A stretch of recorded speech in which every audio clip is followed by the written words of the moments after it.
मार्गशीर्ष गुरुवार व्रताचे उद्यापन कसे करावे?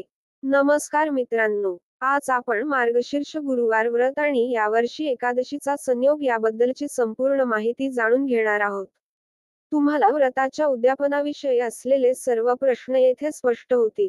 मार्गशीर्ष गुरुवार व्रताची महती. मार्गशीर्ष महिन्यातील प्रत्येक गुरुवारी महालक्ष्मीची पूजा केली जाते. शेवटच्या गुरुवारी व्रताचे उद्यापन करण्याची परंपरा आहे. परंतु यावर्षी 26 डिसेंबर 2024 रोजी शेवटच्या गुरुवारी एकादशी असल्यामुळे अनेकांना संभ्रम आहे की उद्यापन कसे करावे आणि सुवासिनींना कसे बोलवावे. व्रत व एकादशी यांचा परस्पर संबंध नाही.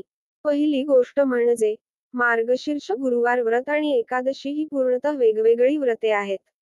यांचा परस्पर संबंध नाही. म्हणून व्रताच्या नियमानुसार 26 डिसेंबर 2024 रोजीच उद्यापन करणे आवश्यक आहे.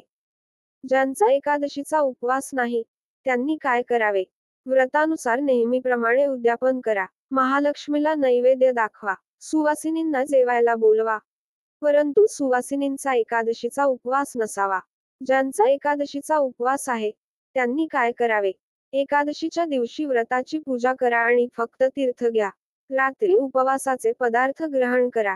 किंवा एकादशी असल्यामुळे व्रताचे नैवेद्य दाखवून ते गायला द्या.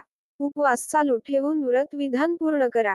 द्वादशीला नैवेद्य ग्रहण करा. दुसऱ्या दिवशी म्हणजेच 27 डिसेंबर 2024 रोजी द्वादशीच्या दिवशी नैवेद्याचा प्रसाद ग्रहण करा. देवासाठी उपवास नसतो. उपवास हा मनुष्याने करायचा असतो. त्यामुळे द्वादशीला नैवेद्य खाणे योग्य ठरते.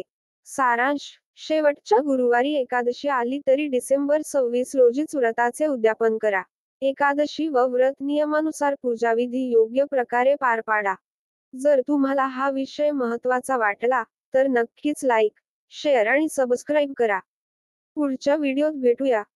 धन्यवाद.